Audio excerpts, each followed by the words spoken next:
On the roads in the Team Hochberg Traffic Center with Jim Telemonti. Metra has delays on the Heritage Corridor line due to positive train control issues. There are some residual delays on the CTA Blue Line on the Forest Park bound side after a door problem at Rosemont. On Eisenhower, traffic's tightening up Ogden into the Burn Circle. It's 30 minutes, 390 to downtown, outbound 28. Inbound Stevenson, traffic sluggish, Ashland to the Ryan.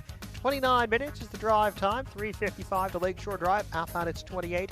Farther south, there are roadwork delays in both directions between River Road and Blodgett. Veterans Memorial, southbound 355. There's roadwork in the left lane from Roosevelt to 22nd. That's scheduled until 4 o'clock this afternoon. That's traffic. I'm Jim Telemonti on AM 560 The Answer. Worried about basement flooding? Time to call Permaseal, 800-421-SEAL. Chicago's Morning Answer continues next. In our 1-hour heating and air conditioning weather center, our meteorologist Steve Williams. Partial sun, it'll be breezy today, the high 51. Clear tonight, some frozen spots, low 38. Sun giving way to clouds tomorrow, the high 64. Clouds and a breezy day on Thursday, a shower and a high 55. I'm Steve Williams on AM 560, The Answer. 36 at O'Hare, next news 8:30. Breaking news as it happens. Chicago's Morning Answer with Dan and Amy continues next on AM 560, The Answer. Listen to AM 560, The Answer, online at 560theanswer.com, on the AM 560 mobile app, on your Alexa-powered smart speaker, on TuneIn, iHeart, and radio.com. This is Chicago's Morning Answer with Dan Proft and Amy Jacobson on AM 560, The Answer.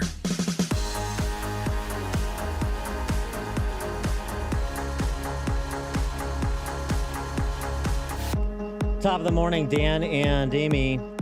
The Payroll Protection Program, $350 billion worth of forgivable loans that has already been spent through, pending a replenishment of that fund as soon as Nancy Pelosi can divorce herself from her Dove bars. She loves chocolate, okay? There's some recriminations about how the PPP worked. For example, under pressure, Shake Shack is returning $10 million in SBA loans. And Ruth Chris got millions of dollars because they have great lobbyists. Well, Ruth Chris got $20 million because they got 5,000 employees. Right. Yeah, right. It has nothing to do with lobbyists. That's how the program was set up. Right, but certain people, so there's two people that own bicycle shops. One here in Chicago, and his friend owns one out in Arlington Heights. The one in Arlington Heights, they've had a surplus every month. They're doing really well. Mm-hmm. They're making money. He's not making money. He's taking a huge hit. Employees don't even want to come to work, so he's running the shop by himself. His friend got the PPP, and he didn't get the PPP. And he says his friend got it because he belongs to a smaller bank, and he belongs to Bank of America. Could be. No, and so this is arguing in both directions. Some are arguing the big banks and their preferred clients were pushed to the front of the line, and others are arguing the smaller banks that were more nimble got their clients, the small to mid-sized folks that we want, that many of whom may be struggling right now, certainly are struggling right now, got them processed through. So it's cutting a lot of different ways. But to give you an example of the frustration that's out there, understandably so, when your life is on the line, at least your economic life. And by the way, that's just not limited to your economic life, as we've discussed at length on this show. Pete Vegas, writing in the Wall Street Journal, he's the owner of a company called Sage 5 Foods in Boulder. Mm-hmm. PPP loan terms amount to legalized fraud. I own a food manufacturing business with more than 200 employees that recently awarded $3.4 million to the SBA. From what I've observed, the Paycheck Protection Program is completely flawed and will function as a handout to companies that don't need it. Billions of misspent dollars will never be paid back. As a maker of food products sold in grocery stores, my business hasn't yet been negatively impacted by the crisis, unlike many other industries, because, of course, they're an essential provider. But we are worried about a potential shutdown if any of our employees test positive for the virus, so we're doing everything in our power to mitigate that possibility. In the PPP application, only one line pertains to the effects of COVID-19. In signing the application, I agreed to the statement, quote, current economic uncertainty makes this loan request necessary to support the ongoing operations of the applicant, unquote. And he notes that they are incurring additional expenses to protect against a potential shutdown. But for the moment, my business is in a strong financial position. Yet, in light of recent shutdowns of meat processing facilities, we know our Little Rock, Arkansas plant could be next. This counts as economic uncertainty. And he goes through agonizing over whether or not to apply, but ultimately deciding to do so because why not protect the downside? That just makes good business sense. So I don't necessarily, the headline, I think, belies the intensity of Mr. Vegas's position about legalized fraud, but the underlying point about I'm getting it, I'm doing well, somebody else isn't getting it, they're not doing as well, and so it's unfair. Well, I will say again, you cannot operate in this woozy dreamland where the government can do things quickly and surgically. Maybe a military strike, it can do quickly and surgically, but a lot of planning goes into that, doesn't it? You didn't have the time. You wanted to get money into the market, and you wanted to get businesses queued up and enlist the banking community to be the connector. And look at what's happening in the process of trying to replenish the fund.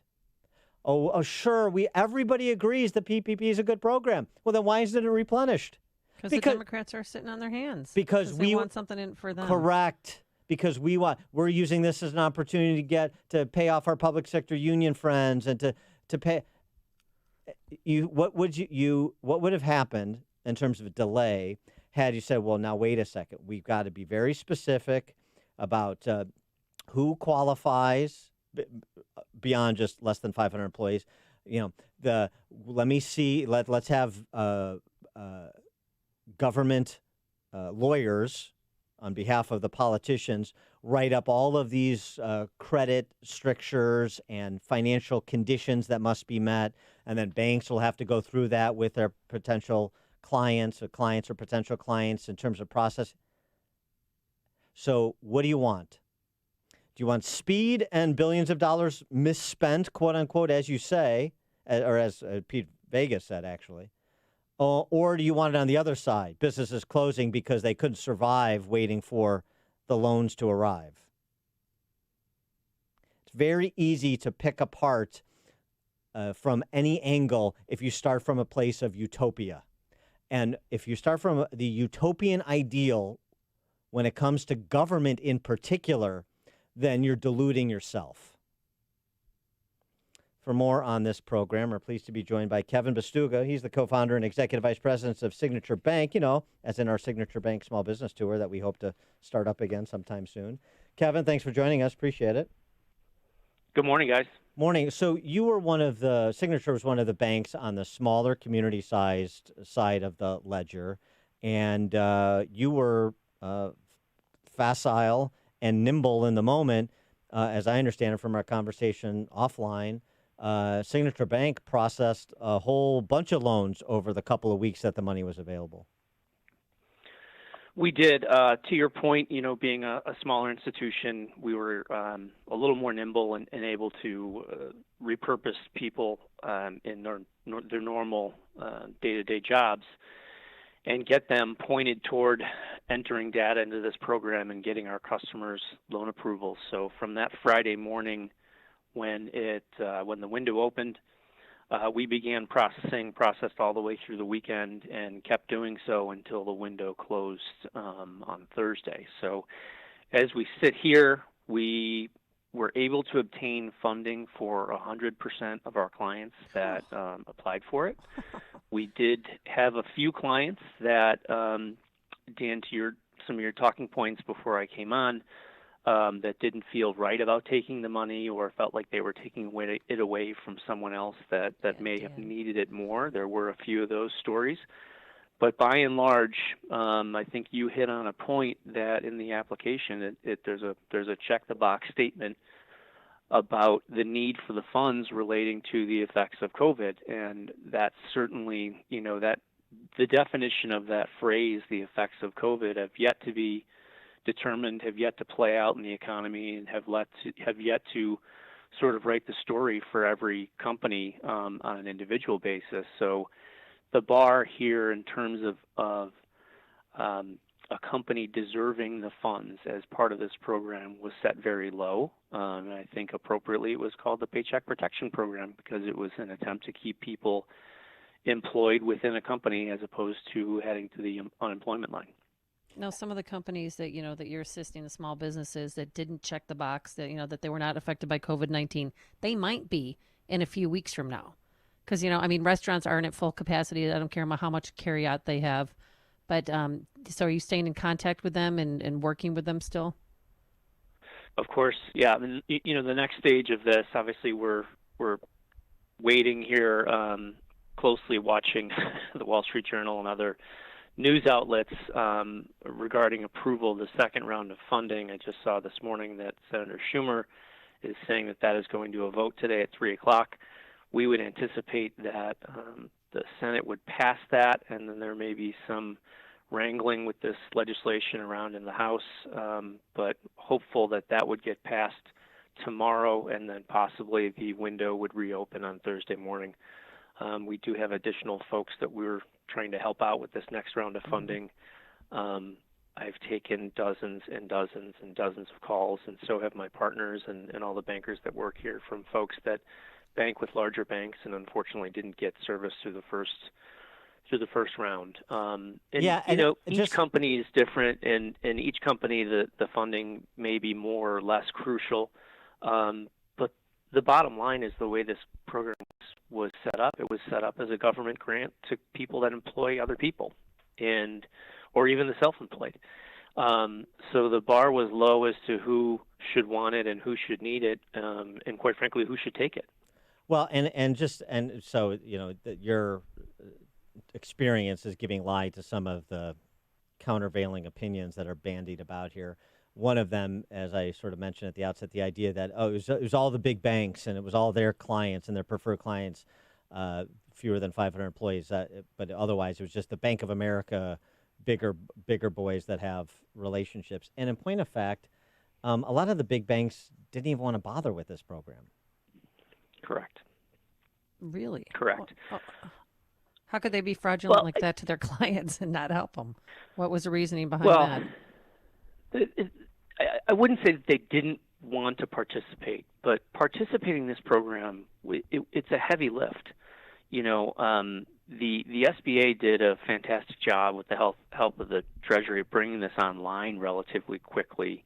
And yes, there were implementation errors, and we can make jokes about how efficient government is in doing things quickly. But the fact of the matter is they set up a program in a way to get this money into people's hands relatively quickly. But they did so in utilizing existing private or publicly owned bank infrastructure.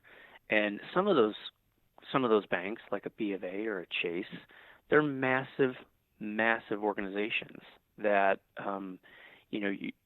move at the speed of getting government. A loan approval. Yeah. Right. And in terms of getting a loan approval, you have to physically go onto the SBA's E-Tran system and enter. It is data entry. So this is basic blocking and tackling. And some banks were able to mobilize quicker than others. I'm not criticizing the job that any bank did. And then there were also smaller banks around the Chicago area and medium-sized banks that said, we're just not doing these.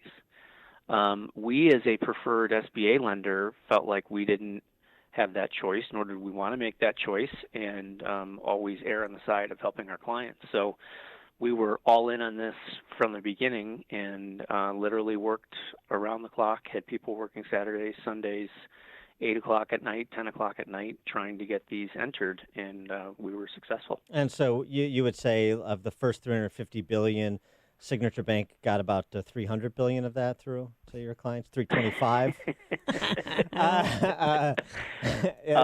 Round numbers, but use an M instead of a B. Oh yeah. Okay, sure. No, but that's really great. Good for you. So and I'm sure I'll speak. I think from your perspective, so you don't have to on this. Look, the guy in the Wall Street Journal who does the food company in Boulder, Colorado, I don't begrudge him at 3.4 just because he's doing well now.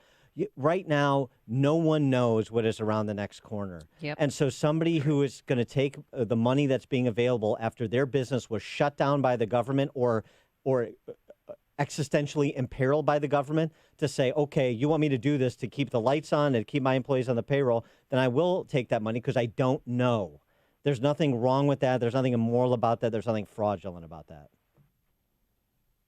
That's exactly right. And, there's been a lot of interesting questions from clients and just general conversations about, well, what if I do lay people off? And what if I, then part of my loan doesn't get forgiven? Well, let's look at those situations. No one really knows what those permutations look like right now.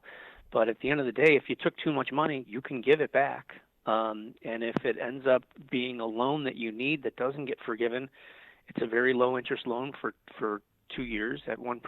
So there was some optionality that was built into this program that was fairly well thought out. And the thrust of everything that President Trump and Secretary Mnuchin and all of Congress are trying to do now is just push liquidity into a system where we know GDP is really going to take a hard fall here in the second quarter. I think the successfulness on a look-back basis of this program will be determined really by, did they time the shutdown along with providing this program to supplement payrolls? And if the shutdown lasts another 8 to 10 weeks and roughly the timing works out, that's when these loans would be forgiven, then I think it'll be viewed as successful because it'll be the capital infusion that is needed to keep people employed. But, that's a big if, and no one, like you said, Dan, no one knows how long this is going to drag out. And the question about, does COVID-19 affect your business? I don't know how you don't say no. How you don't say yes to that? By the way, permutations, that's a Bennett Academy word. Oh, Kevin Bastuga, Bennett Academy. Oh, just between you two, yeah. Yeah. Okay. Your secret society. He's marginally the more successful Bennett Academy grad.